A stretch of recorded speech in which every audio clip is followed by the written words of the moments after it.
इस वीडियो में हम कीनीजियन पॉलिसियों के इस्तेमाल के बारे में बात करेंगे, जिस बात को हमने पिछली वीडियो में शुरू किया था। हुकूमत इकोनॉमी में तेजी लाने के लिए अपने खर्चे बढ़ाती है, लेकिन अगर ये खर्चे उस पॉइंट के बाद भी जारी रहें जब इकोनॉमी में तेजी आ चुकी हो और वो बेहद ओवरहीट हो चुकी हो, तो ऐसे में इकोनॉमी में क्या होने लगता है। और हमारा ADAS मॉडल इस सारी कहानी को किस तरह हमें सुनाता है। तो आएं इस कहानी को सुनना शुरू करते हैं। इसे हम कीमतों की सतह की एक्सिस ले लेते हैं और इसे हम रियल जीडीपी की एक्सिस ले लेते हैं।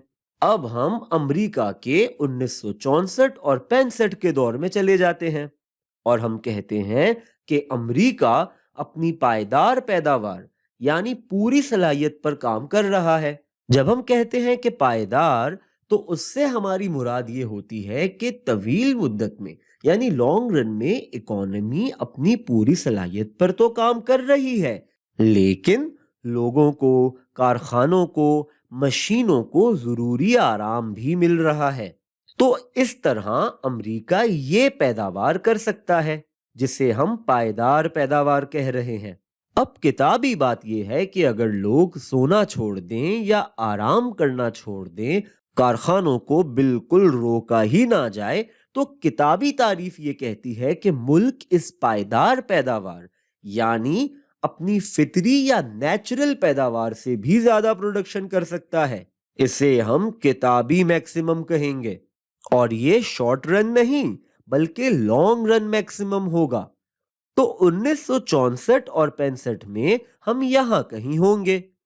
हम कहते हैं कि ये उस वक्त अमेरिका में कीमतों की सतह है और ये हमारी लॉन्ग रन एग्रीगेट सप्लाई है यानी LRAS। हमारी शॉर्ट रन एग्रीगेट सप्लाई का कर्व ऐसा कुछ होगा। इसे हम SRAS लिख देते हैं और अब हम एग्रीगेट डिमांड का कर्व बना लेते हैं। तो हमारी एग्रीगेट डिमांड होगी ऐसी कुछ। इसे हम AD लिख लेते हैं और याद रहे कि ये कर्व हमने 1964 और 65 के दौर के लिए बनाया है। अमेरिका की इकोनॉमी अपनी पूरी पायदारी के साथ पैदावार कर रही है और अब हुकूमत जलती पर तेल का काम करती है और अपने अखराजात मजीद बढ़ा देती है। ऐसे में क्या होगा? हुकूमत का ये इजाफी खर्चा लोगों और कारोबारों के हाथों में इजाफी पैसे के तौर पर आने लगेगा और जवाबन वो अपने खर्चे और इन्वेस्टमेंट बढ़ाने लगेंगे, यानी मुल्क की मजमूई डिमांड बढ़ने लगेगी और हमारा मजमूई डिमांड का कर्व सीधे हाथ पर यानी टुवर्ड्स द राइट शिफ्ट होने लगेगा। अब सारी ही कीमतों की सतह पर मुल्क में ज्यादा चीजें और खिदमात डिमांड की जा रही होंगी। तो अब एग्रीगेट डिमांड का कर्व शिफ्ट होकर यहां कहीं आ जाएगा और ऐसा होने के बाद अब हमारा नया शॉर्ट रन इक्विलिब्रियम पॉइंट कहां पर होगा? एग्रीगेट डिमांड का curve short run aggregate supply के कर्व को यहां कहीं काटेगा और हम ये वाजे तौर पर देख सकते हैं कि अमेरिका में ऐसा होने के बाद अब चीजों और खिदमात की कीमतें बढ़ गई हैं और अब अमेरिका में जो पैदावार हो रही है वो पायदार पैदावार यानी फितरी या नेचुरल पैदावार से ज्यादा हो रही है। हम कहेंगे कि ऐसे में इकोनॉमी को उबाल दिया जा रहा है यानी ओवरहीट किया जा रहा है।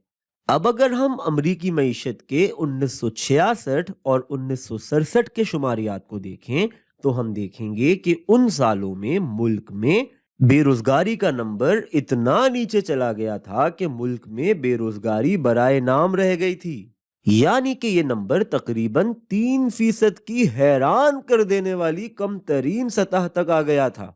आज भी अगर हम कभी ये बात सुने कि किसी मुल्क में बेरोजगारी का नंबर इतना कम हो गया है, तो उसका इतना कम होना इतनी गैर फितरी बात है कि आज भी मईशतदान बरजुस्ता कहेंगे कि इसका एक ही मतलब हो सकता है कि वो मुल्क जहां बेरोजगारी 3% या उससे कम हो गई है, अपनी फितरी पैदावार से बहुत ज्यादा पैदावार कर रहा है और लोग اور کارخانے مجموعی طور پر بہت کم آرام کر پا رہے ہیں۔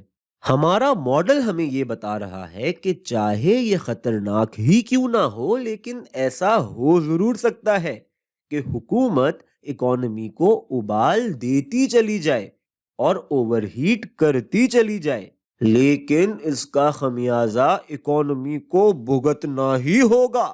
جی ہاں، اور وہ ایسے کہ قیمتیں اچانک بے قابو ہو کر آوارہ ہو جائیں گی، یعنی زمین سے اٹھ کر آسمانوں سے باتیں کرنے لگیں گی، جیسے کہ ہم نے اپنے ماڈل میں یہاں دیکھا بھی ہے۔ اس پوائنٹ پر اب شارٹ رن تو صاحب کمال ہو گیا، بے روزگاری بھی کم ہو رہی ہے اور ملک کا جی ڈی پی دن دگنی رات چوگنی ترقی کر رہا ہے۔ واہ جی واہ! لیکن لانگ رن میں کیا ہوگا؟ لانگ رن میں یہ ہوگا کہ اکانومی آخر کار تھک ہی جائے گی، لوگوں کا صبر اور طاقت جواب دینے لگیں گے، کارخانے اور مشینیں بھی جواب دینے لگیں گی، اور آہستہ آہستہ اکانومی اپنے فطری یعنی نیچرل پیداوار جتنا کہ مناسب آرام کے ساتھ کی جا سکتی ہے، اس پوائنٹ کی طرف واپس آنے لگے گی، اور بات وہیں آ کر رک جائے گی جہاں سے شروع ہوئی تھی۔ ایسے میں معیشت دان اگر نور جہاں کا مداح ہو تو وہ یہی کہے گا، لے آئی پھر کہاں پر قسمت ہمیں کہاں سے، یہ تو وہی جگہ ہے گزرے تھے ہم جہاں سے۔ اب سوال یہ پیدا ہوتا ہے کہ حکومت جو اکانومی کو ابال دیتی چلی جا رہی تھی، اس کا فائدہ کیا ہوا؟ پیداوار میں جو اضافہ ہوا وہ تو وقتی تھا، جو کہ آیا اور چلا گیا مہمان کی طرح، لیکن یہ مہمان اتنا ننا منا کاکا نہیں تھا، کیونکہ یہ ہمارے گھر میں اپنے ساتھ بے قابو ہوتی ہوئی مہنگائی کا ایک طوفان لے آیا تھا، اور اس مہنگائی نامی شرارتی بچے کو مہمان ہمارے پاس ہی چھوڑ کر چلا گیا، اور اس سے چھٹکارا حاصل کرنے میں یا اس کو قابو میں لانے میں اب حکومت کو جو راگ الاپنے پڑیں گے، شاید حکومت کو وہ ناچ نہ آتا ہو اور الیکشن میں جا کے کہے کہ بھیا آنگن ہی ٹیڑھا تھا۔ خیر، تو یہ تھی کچھ باتیں تاریخ کے ایک حصے کی، اس میں سے ہم نے ایک سبق لے لیا، اور اس سبق کو سیکھتے سیکھتے ہم نے اکنامکس میں ہونے والی مہنگائی کی ایک اہم قسم یعنی طلب کے کھچاؤ سے ہونے والی مہنگائی، جسے انگریزی میں ہم ڈیمانڈ پل انفلیشن کہتے ہیں، اس کے بارے میں بھی اکا دکا باتیں سمجھ لیں۔